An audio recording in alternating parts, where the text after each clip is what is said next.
Having a clear, structured program is one of the most effective initiatives towards progression in your fitness journey. Reason being, it permeates your cycle. It gives you a routine. It helps you to remain up to standard with your dedication, consistency, and overall just really getting in there and getting the work done, right? But I would like to say that a constant routine, although it may be effective in the short run, is not effective in the long term. What I mean by a constant routine is a routine that does not change in variety, diversity, new stimulus, right? And in general, things that don't promote progressive overload, right? In that sense, when I say that discomfort is a double-edged blade, I am saying that you need to experience discomfort in order to progress and have some form of a stimulus that improves you, right? It needs to push you hard. If you are comfortable with a weight, if you're comfortable with a rep scheme, knowing that you've consistently gone through that weight at a very routine base, right? In that sense, you are not going to progress because you have not developed yourself to heavier weights and you're not giving yourself the opportunity to grow, right? But why do I say it's a double-edged blade? Why do I say there's a second downside to discomfort? Well, discomfort is very vague. It's a general, it's a very subjective term simply because we don't understand its generalness, I guess, like how broad that term can be.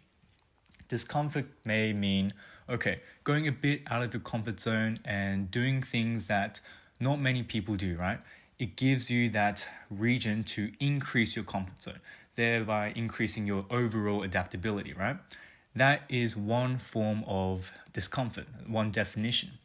The other one is, well, pain, anything that gives you the unwarranted feelings of things that don't seem natural, right? When we typically say progression, right, or new stimulus, it's natural. It's something that you're externally applying, although external, it gives yourself a natural growth, right? But if a discomfort literally becomes a discomfort, right, it becomes something that hinders your progression, it hinders the integrity of your body, that's when you need to consider, well, this isn't necessarily the region that you want to be pursuing, right?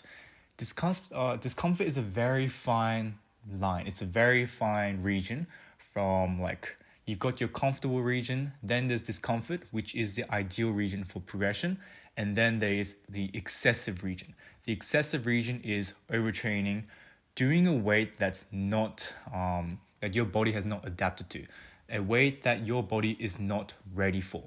I say ready for because I'm not trying to use the term comfortable. If you're comfortable with a weight, then you've already hit that weight. You've already done it consistently. So therefore, there's a lack of progressive overload.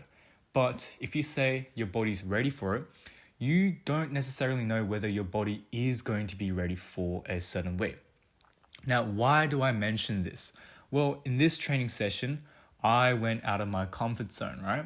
I felt this sense of discomfort or this feeling of uncertainty, right? I wasn't sure if I was going to hit this 120 kilos single for pause rep, right?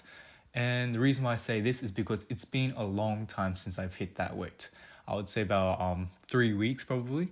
And in that sense, right, I'm not sure if my body is still accustomed to that weight, right? But there's also a consideration of knowing your body well, knowing whether your body is ready for that weight. And I guess no matter how much people, promote or advocate for the idea of auto-regulation, exercising to how your body feels, well, you don't necessarily always know how your body is going to feel, right? Your body is a very complex organism, right? There's tons of metabolic reactions. There's so many nuances. You got your homeostasis. You don't have voluntary control over these mechanisms, so you can't objectively say, I know how my body feels, to the very literal or like the hormonal like level, right? You don't really know how your body's going to feel. So if you feel like crap, right, and you go into a workout and you say, oh, since I don't feel optimal, I am not going to do I'm not going to do a very effective workout. I'm just going to consider it as like this active recovery session. But therefore, because you continuously pursue that mindset, you are not giving yourself the opportunity to go a bit out of your comfort zone, right? You're not allowing your body to say, hey, maybe I'm not all that tired. Maybe I'm not like feeling this crap all the time, right? Maybe I just need that bit of a kick in your warm up to allow you to have that adaptability for the harder session, right? How many times have you had a session where you felt like crap, but you actually performed a lot better than what you normally do? I've had tons of sessions like that, and just from that like anecdotal experience, right, I can just say that I don't really know how my body feels occasionally. And in that sense, right, you need to have a very strong consideration. Either you build it up with a lot of experience, or you work off a program that gives you that initiative to, I guess, progress with overloading and just a level of that slight discomfort that provides you with the growth to better yourself. So that's basically it, and I'll finish it off here.